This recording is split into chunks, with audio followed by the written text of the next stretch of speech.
जम्बूद्वीपे भरतखंडे आर्यावर्ते भारतवर्षे।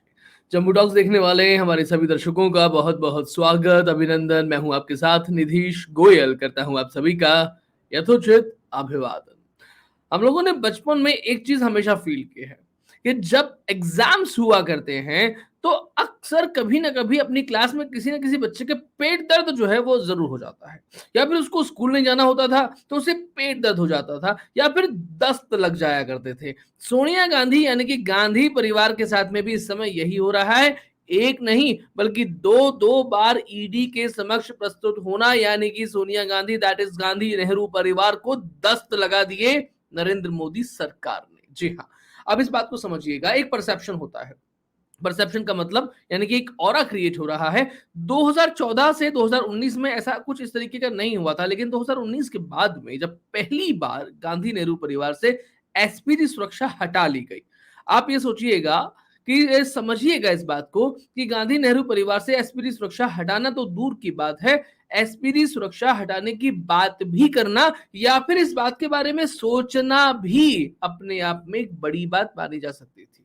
लेकिन एसपीजी सुरक्षा हटा ली गई, कुछ नहीं हुआ, वहीं से चीजें शुरुआत हो गई थी जिसकी परिणति आज हो रही है। ऐसा हम लोगों को कई बार लग सकता है कि भैया इतनी बड़ी सरकार है, इतने बड़े लीडर हैं, वर्ल्ड लीडर के तौर पे आप लोग सामने आ रहे हैं और उसके बाद में ये सब तो पहले भी हो जाना चाहिए था, लेकिन ये सब कुछ होना इतना आसान नहीं है। इसका एक छोटा सा उदाहरण आपको देता हूं कि जब इंदिरा गांधी की मृत्यु होती है, उनका असैसिनेशन होता है, ऑन दैट टाइम इवन गोली लगने के बाद जो सबसे पहली चश्मदीद गवाह थी दैट इज नेमली सोनिया गांधी। इसके बावजूद भी उस चश्मदीद गवाह को अदालत में प्रस्तुत नहीं कराया गया, नहीं करने दिया गया। ये गांधी नेहरू परिवार का रसूख, उसका असर, उसका ऑरा, उसका परसेप्शन, आप इसे कुछ भी कह सकते हैं, या विदेशी ताकतों का साथ साथ में प्रभाव कि चश्मदीद गवाह को भारत की सिटिंग प्राइम मिनिस्टर का असैसिनेशन होता है, उनका मर्डर कर दिया जाता है और उसे अदालत में प्रस्तुत भी नहीं कराया जाता कि क्या हुआ था क्या नहीं हुआ था। प्रियंका गांधी वाड्रा, रॉबर्ट वाड्रा, राहुल गांधी, इन सब का ईडी के समक्ष प्रस्तुत होना। राहुल गांधी के समय घंटों जो है वो पूछताछ हुई थी, उसके सब उस समय जो है वो प्रदर्शन भी हुए थे, उसका कुछ लाभ नहीं हुआ था। लेकिन इन सब को आप तराजू के एक दूसरे पलड़े में रखिएगा और सोनिया गांधी को एक अलग पलड़े में रखिएगा। इन तीनों की बराबरी सोनिया गांधी के साथ में कंपैरिजन जो है वो आप एक साथ नहीं कर सकते हैं। ध्यान रखिएगा, ईडी में, ईडी के दफ्तर में जब आप जाते हैं और सीनियर ऑफिसर्स जब प्रश्नों की झड़ी लगाते हैं, ये सब कुछ उतना आसान नहीं हुआ करता है, क्योंकि उस समय आपका साथ देने के लिए कोई साथी नहीं होता है, कोई वकील नहीं होता है। उस गेट पे एंट्री करके आपको पैदल जाना होता है। आप लोगों ने भी तस्वीरें देखी होंगी जब प्रियंका गांधी, रॉबर्ट वाड्रा वो पैदल वहां से गेट से उतर के पैदल जाया करते थे। इन लोगों को पैदल चलने की आदत नहीं है। ये तो वो लोग हैं ना, जब नरसिम्हा राव जी का उनकी मृत्यु हो जाती है तो उनकी शव तक को शव तक को गेट पर रख दिया जाता है एआईसीसी के बाहर, उन्हें अंदर नहीं आने दिया जाता। ऐसे भारत में जितने भी प्रधानमंत्री हैं उन सब की कोई ना कोई समाधि स्थल जो है वो दिल्ली में बना हुआ है। एकमात्र पूर्व प्रधानमंत्री नरसिम्हा राव, उनको सीधा उनके गांव भेज दिया जाता है। ये वो असर वाले लोग हैं और इन असर वाले लोगों को दस्त लगा दिए गए जब, यानी कि एक तरीके से रुक रुक करके करंट लगाया गया। तीसरा शीतल बाढ़, मोहम्मद जुबैर, हम लोग कह सकते हैं कि मोहम्मद जुबैर को जो है अब तो बेल मिल गई है, ये जो है ये अच्छी बात नहीं हुई। लेकिन तीस्ता सीतलवाड़ जिसे पद्मश्री दिया गया, राजीव गांधी सद्भावना पुरस्कार दिए गए, जिनको इतने सारी फंडिंग दी गई जिनके एनजीओ को, तीस्ता सीतलवाड़, संजीव भट्ट और जिस इशारे पर ये काम करते थे वो अहमद पटेल, अगर अहमद पटेल की मृत्यु नहीं आती होती तो आपको वो तिहाड़ जेल में नजर आते। लेकिन अहमद पटेल के इशारे पर तीस्ता सीतलवाड़, संजीव भट्ट जैसे लोग जो काम करते थे, अहमद पटेल दिल्ली में 10 जनपद का इशारा हुए बगैर, डायरेक्टली कहूं तो सोनिया गांधी, राहुल गांधी, गांधी परिवार का इशारा हुए बगैर पत्ता भी नहीं हिलाते थे। ऐसे अहमद पटेल थे। और ऐसे में जब वो सारे के सारे प्रश्न जो पहले राहुल गांधी से पूछे गए होंगे, आप सोचिएगा कि राहुल गांधी से जो प्रश्न पूछे गए होंगे, क्योंकि उनके बारे में आता है कि राहुल गांधी, क्योंकि इसकी वीडियो रिकॉर्डिंग्स होती हैं इनकी, और जब प्रश्न पूछे गए थे तो बार बार राहुल गांधी उसको इम्प्रोवाइज कर रहे थे और इस कारण से उनकी उनका जो पूछताछ है वो बड़ी लंबी चली थी। तो क्या ये जरूरी है कि राहुल गांधी ने उन सभी प्रश्नों का उत्तर सोनिया गांधी को जाकर के मम्मा मम्मा आज सवाल ये आया था, जवाब मैंने ये दिया है, ऐसा सब कुछ बताया होगा। तो हो सकता है कि राहुल गांधी से जो प्रश्न पूछा गया वही प्रश्न सोनिया गांधी से भी पूछा गया, और दोनों प्रश्नों का जब मिसमैच पाया जाए तो ऐसी बहुत बड़ी संभावना से इनकार नहीं किया जा सकता कि निकट भविष्य में राहुल गांधी और सोनिया गांधी दोनों को एक साथ बिठा करके ईडी के दफ्तर में ईडी के सीनियर ऑफिसर्स पूछताछ करें।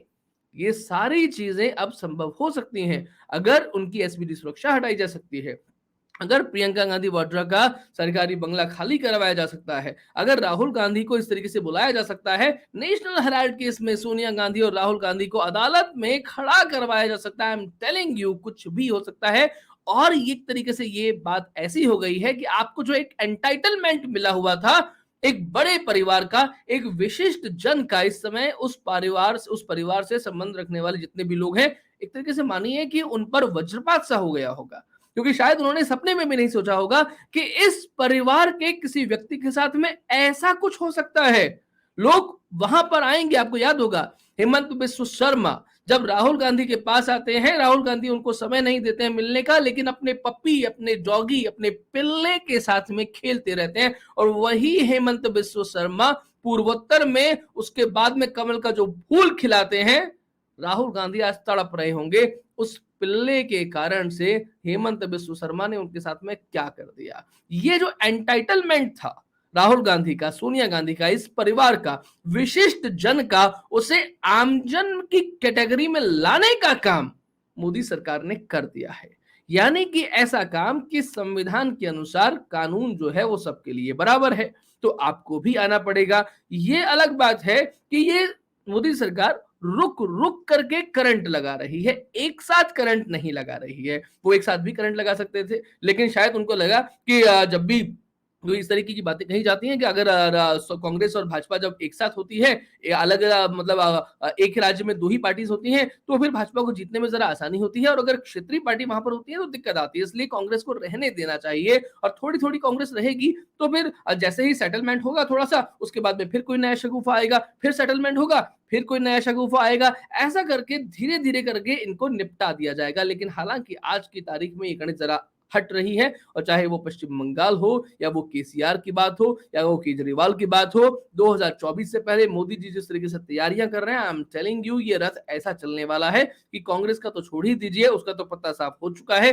जितनी भी क्षेत्रीय पार्टियां हैं वो सब भी निपटने वाली हैं, और आने वाले समय में आपको केवल दो पार्टी दिखाई देंगी, one is Narendra Modi and here is Narendra Modi, यानी कि मोदी वर्सेस मोदी, यही चुनाव होगा, दूसरा कुछ उसमें बचेगा नहीं। मुझे लगता है कि आज के कार्यक्रम में मैंने काफी कुछ बोल दिया है आपको सोनिया गांधी और राहुल गांधी के बारे में। नैतिक और राजनीतिक बल दोनों को पूरे तरीके से तोड़ा जा चुका है। इसके अलावा और कुछ रह नहीं जाता। जब आपका नैतिक बल भी चला जाता है, राजनीतिक बल भी चला जाता है, सहानुभूति इस परिवार के साथ में पहले भी रही नहीं थी, और जो बची खुची है वो उस तरीके के प्रदर्शनों ने खत्म कर दी, जिस जैसे प्रदर्शन सोनिया गांधी के ईडी के समक्ष प्रस्तुत होने के बाद में किए गए, जिस तरीके से सड़कों पर आंदोलनों के नाम पर जो बर्ताव किया गया, एक तरीके से बताया दिया गया कि हम विशिष्ट थे, हम विशिष्ट हैं, हम विशिष्ट रहेंगे, हमारे नेता को आप क्वेश्चन कैसे कर सकते हैं, और सवालों से निकलेगा क्या। ईडी की एक तरीके से स्वीकार्यता पर भी एक प्रश्न चिन्ह खड़ा करने की कोशिश की जा रही है,